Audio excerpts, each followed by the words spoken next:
Super 100 competitive classes में एक बार पुनः हम आपका क्रांतिकारी हार्दिक अभिनंदन करते हैं। आज का क्लास आपके लिए काफ़ी इंफॉर्मेटिव होने वाला है। वह होगा प्रति सप्ताह पर आधारित। प्रति सप्ताह से रिलेटेड ढेर सारा क्लास हम पिछले क्लास में बहुत सारी बातों का जिक्र भी किया, बताया भी और लगातार आपके साथ जुड़े हुए हैं। तो चलिए हम टॉपिक लिखते हैं, फिर आपसे बात करते हैं। प्रतिशत,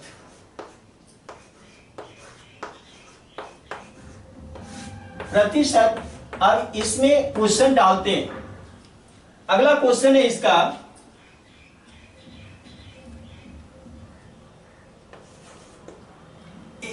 एक 10 सेंटीमीटर लंबी छड़ी को मापते समय एक 10 cm लंबी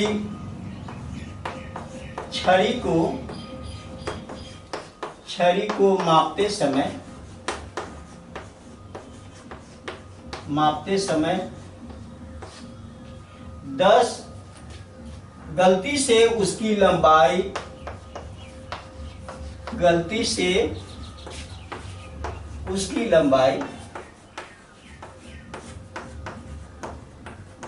10.1 cm बढ़ी।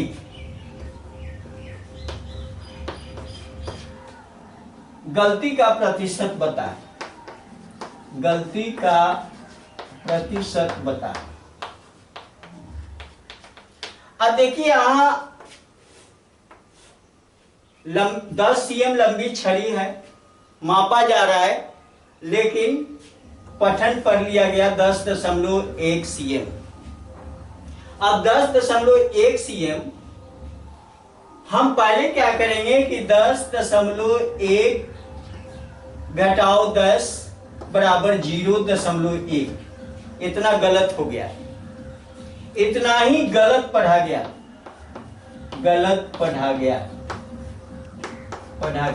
अब इतना गलत अगर पढ़ा गया तो किस पे इतना गलत पढ़ा गया? इस पे। बेस वही है, तो हम लिखेंगे कि चूंकि 10 cm में 0.1 cm की गलती हुई,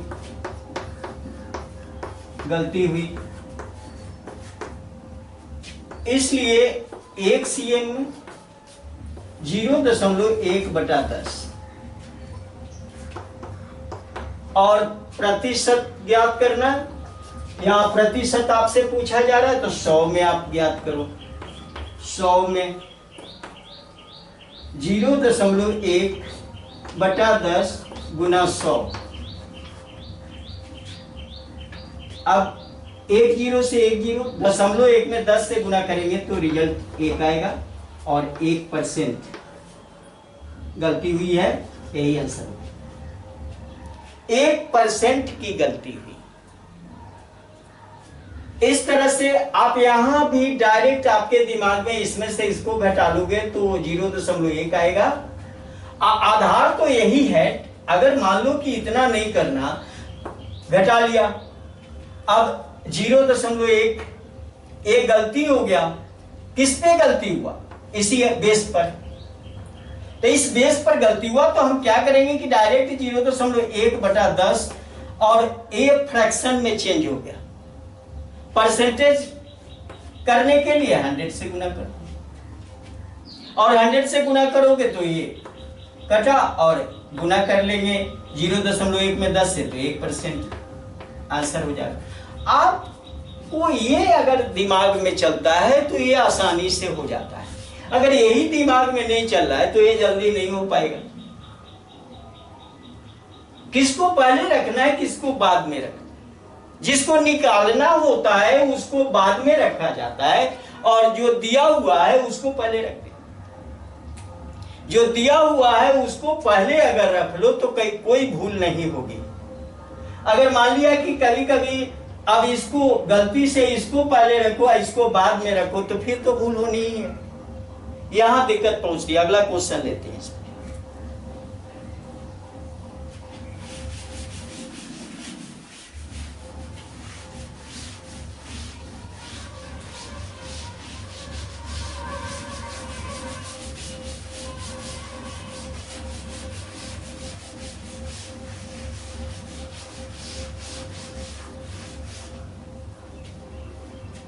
एक कक्षा में 97% विद्यार्थी उपस्थित, एक कक्षा में 97%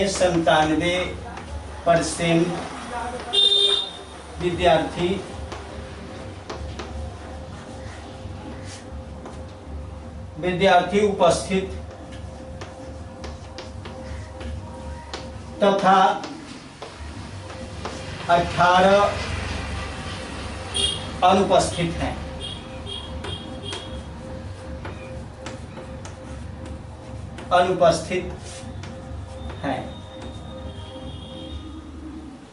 तो कक्षा में कुल कितने विद्यार्थी हैं?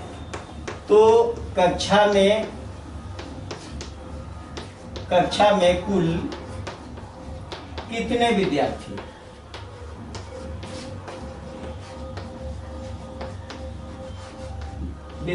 हैं? अब यहाँ टोटल संख्या आपसे पूछी जा रही है। अब यहाँ पर देखिए 97% विद्यार्थी उपस्थित हैं और 18 विद्यार्थी अनुपस्थित हैं। 97% उपस्थित हुए और 18 अनुपस्थित हैं। कक्षा में कुल विद्यार्थी की संख्या आपको बताना है। तो आपको यह जानना है यहाँ 97% तो उपस्थित हो गए, तक ये पहले जानिए कि कितना परसेंट अनुपस्थित हैं। तो कितना परसेंट अनुपस्थित है, डायरेक्ट हम क्या करेंगे कि 100 घटाओ 97 घटा लेंगे, और अगर घटा लेंगे तो 3 आएगा, 3%। अब ये 3% विद्यार्थी जो है अनुपस्थित हैं, और 3% की संख्या कितनी है? तो 18 है। स्पष्ट है कि 18 अनुपस्थित। यहां अनुपस्थित की संख्या हमने निकाला, कारण कि कुल विद्यार्थी 100, 97% मतलब 97 विद्यार्थी ओ लिख सकते हो। 100% को टोटल है, 97% घटा लिया, 3% बच गया। ये 3% अनुपस्थित और 3% अगर अनुपस्थित हैं तो इसकी संख्या कितनी है? 18 है। तो यहां पर लिख सकते हैं, यहां दिया जा रहा है क्वेश्चन में ही है कि 18 हैं, तो 3% बराबर 18।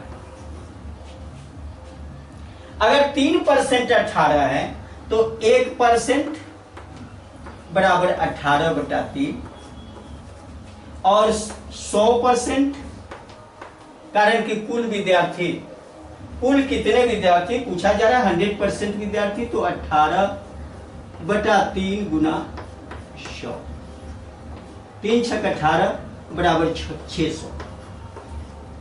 अब यहां पर आपने देखा है। दूसरी चीज क्या है कि इसको अगर आप देखते हो, यहां पर अगर ट्रिक से देखते हो तो क्या होता है? ट्रिक से देखते हो तो इसमें कुछ करना है नहीं। 3% कितना है? 18। अब 18 देख रहे हो। अब यहां पर 3 18 के बराबर है, तो इसका कितना गुना 18 है? तो 3 गुना 6, 3 गुना 6, तो 3 छक 18। और इसी का 100% आपको जानना है, 100%। अब 3 गुना 6 तो 18, तो 100% अगर जानोगे तो हम ऐसा करेंगे, यही बराबर होगा और ये बराबर होगा, तो 100 गुना 6, ये 100 में 6 से गुना करेंगे 6। अगर मान लिया कि यहीं पर डाउट हो रहा है कि हम क्या करें, इसलिए तो यूनिटरी दिया हुआ है ना कि 6 कहां से आया। अगर मान लो कि 3 छक 18, ये ऐसे भी दिमाग में चलेगा आपको। अगर वो भी दिमाग में नहीं चलेगा तो यहाँ 1% का तो 18/3, 3 से काटेंगे, भाग दे देंगे तुरंत, इसमें इससे भाग दे देंगे, अपने गुना का पता चलेगा कि इसका कितना गुना ये 18 है। 3 छक 18 काट दिया, 6 गुना है। कुल पूछा जा रहा था, कुल में 6 से गुना कर। कुल में 6 से तो कुल संख्या आ जाए। 100% स्टूडेंट पूछा जा रहा है कि उस कक्षा में कितने स्टूडेंट, 100% स्टूडेंट यानी 600 स्टूडेंट। तो आप किसी तरह यूनिटरी मेथड में चलोगे तो क्या होगा, इसको मान लो कि 3% विद्यार्थी, यानी उसमें क्या कहोगे, तो हम ऐसा कहेंगे कि चूंकि अब 3% ही का है, 3% अनुपस्थित हैं, तो 3% अनुपस्थित हैं, तो 3 विद्यार्थी अनुपस्थित होते हैं 100 विद्यार्थी में, इसलिए 1 विद्यार्थी अनुपस्थित होते हैं 100/3, इसलिए 18 विद्यार्थी अनुपस्थित होते हैं 100/3 गुनी 18, 3 छक 18, 600। आप जैसे जाओगे यहां देखो ये 600 और यहां पर आप देखो यहां ये 600। आप जिस तरह से जाना चाहोगे आराम से जा सकते हैं। एकदम सिंपल सा है, ढंग से आपको समझना है कि कौन सा टर्म हमारे लिए सुगम रास्ता हो सकता है। चलिए अगला सवाल लेते हैं इसमें।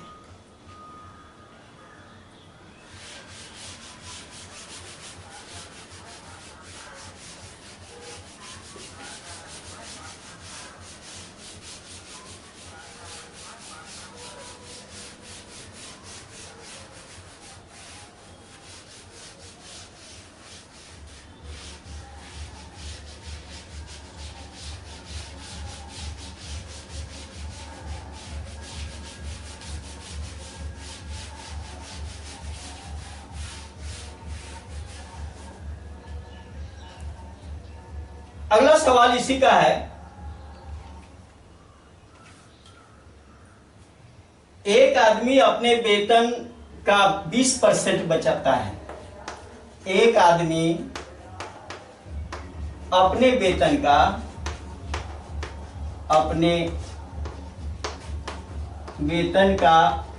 20% बचाता है।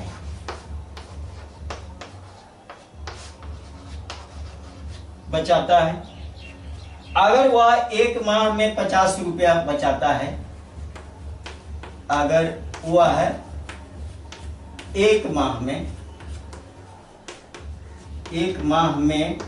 50 रुपया बचाता है, 50 रुपया बचाता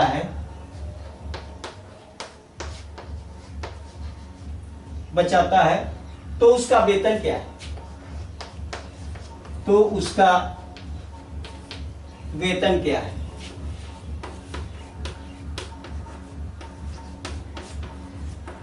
क्वेश्चन एकदम आसान है। यहां पर देखा कि 20% बचाता है और 20% यानी 50 रुपया के बराबर ही हो रहा है। क्वेश्चन के अकॉर्डिंग यहां 20% 50 रुपया के बराबर हो रहा है। अगर मैं चलूं यहां पर बता दूं कि 20% बराबर 50 रुपया, 1% बराबर 50/20, तो आपको वेतन पूछ रहा है, मतलब 100% कितनी है उसकी।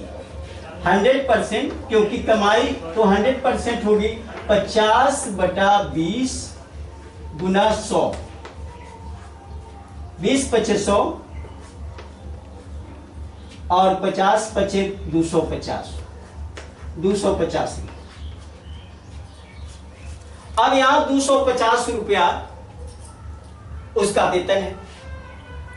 अब यहां पर देखिए, मैं कहूं, अब देखिए यहां पर 20% 50 रुपया।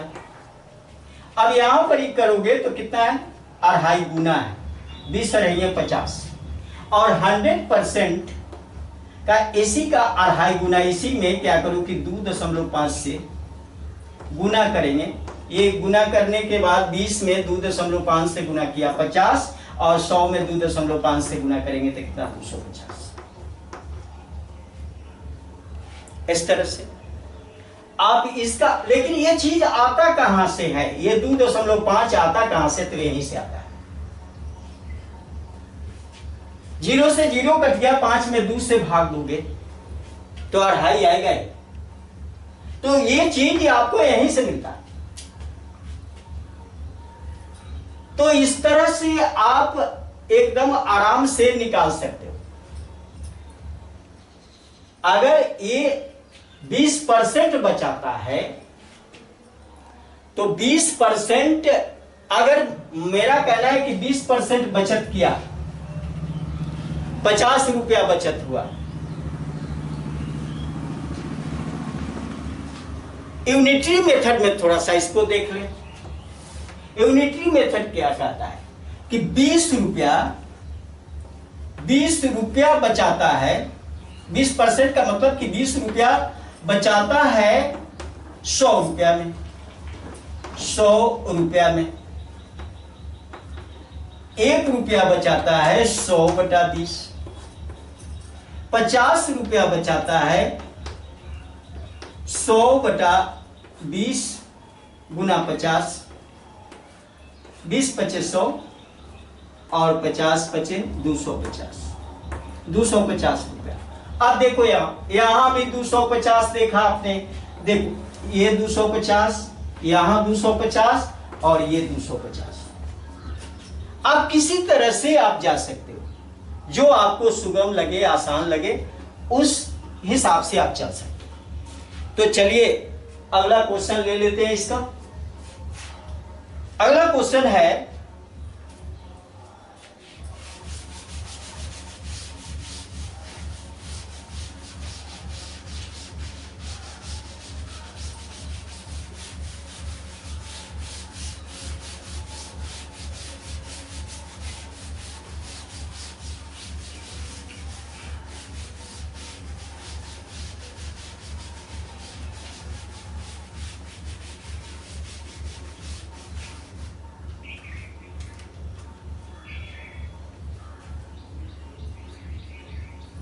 किसी संख्या का 35% 105 के बराबर है।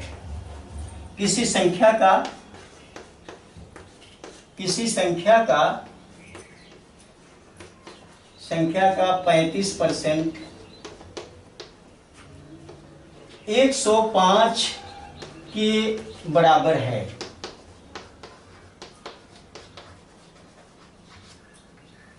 एक 105 के बराबर है, तो उस संख्या का 17% क्या होगा? तो उस संख्या का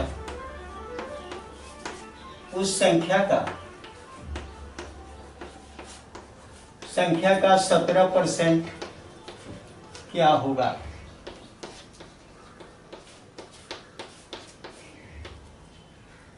अब यहां पर आप देखिए कि 35% 105 के बराबर है। अब देखो डायरेक्ट कैसे करते हैं। 35% पता है, 35% कितना के बराबर है?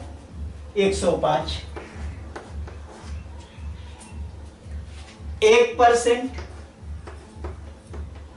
105/35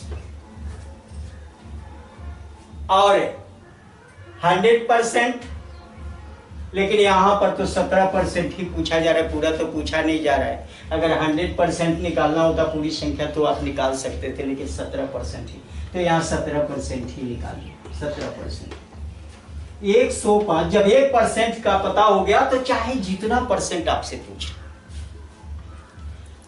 1% का आपको पता हो गया तो 17 पूछे, 22 पूछे, 20 पूछे, 30 पूछे, 40 पूछे, 50 पूछे, जितना परसेंट पूछे आराम है, इसी से तो गुना करना है। तो 17% 105/35 गुना 17, 35 तिहाई और 17 तिहाई 51, 51 ये संख्या आ जाती है। 17% 51 के बराबर होता है। अब यहां हो गया। इस तरह से आप एकदम, अब यहां पर अगर दूसरा देखना चाहते हो तो 35% बराबर 105। अब यहां पर देखना है कि ये कितना गुना है भाई, यानी 35 में कौन सी संख्या से गुना करेंगे कि 105 आएगा? तो इसी में गुना 3 अगर कर दें तो 105 के बराबर हो जाएगा। तो यहां पर तो पूछा जा रहा है 17%। तो हम तो ये 17 गुना 3 करेंगे तो 51 तो हो ही जाएगा। अगर 100% पूछा जाता तो 100 में 3 से गुना कर देते हैं, जो बेस होगा हम उसी बेस के अकॉर्डिंग चलेंगे। बहुत आसान हो जाता है। अब यहां पर 35%, आखिर 35% का मीनिंग क्या होता है? 100 में 35 यानी 35, अगर 35% आपको जानना है तो 35 रुपया कितना में है? तो 100 रुपया में। तो एक में कितना? 100/35, तो 105 में कितना होगा? तो आप निकाल ले सकते हो पूरा 100%। लेकिन वही 17 में कितना है? तो गुना 17 करो। अब इस तरह से चाहे जो सुगम रास्ता आपको दिखे उसके अकॉर्डिंग आपको चलना चाहिए, तो आप आराम से उसको निकाल सकते हो। 35% 105, 35 रुपया कितना में है? तो 100 रुपया में। अब इस हिसाब से आपको चलना चाहिए, चाहे जो जिसके अकॉर्डिंग चले। लेकिन आपको यहां सिंपल सा मेथड जो ये बिल्कुल आराम दिखता हो तो कठिन की ओर क्यों बढ़ेंगे? मान लिया कि 2, 3, 4 जानते हो तो जो उस समय दिमाग अप्लाई करे उसके अकॉर्डिंग काम कर सकते हो। 35% 105 दिया ही हुआ, 17% निकालना है, 20% निकालना हो, 30% निकालना। अब या जितना परसेंट यहां पूछे इसी में गुना कर दे, आपको आसान हो जाएगा। कहीं भी परसेंटेज का आंकड़ा 100 में ही लिया जाता है, इतना बात जाए। अगर वो आंकड़ा 100 में नहीं लोगे तो फिर परसेंटेज का महत्व ही खत्म हो जाएगा। चलिए एक और ले लेते हैं, एक और क्वेश्चन यहां पर ले लें।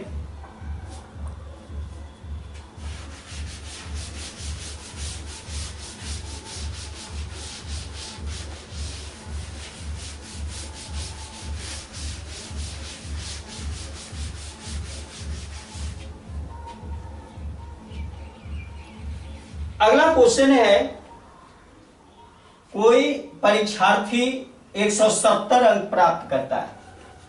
कोई परीक्षार्थी 170 अंक प्राप्त करता है।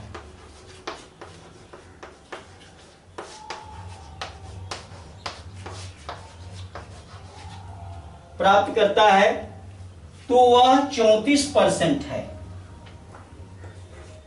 तो वह 34% है।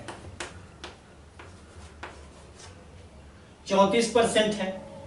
यदि प्राप्तांक 200 है,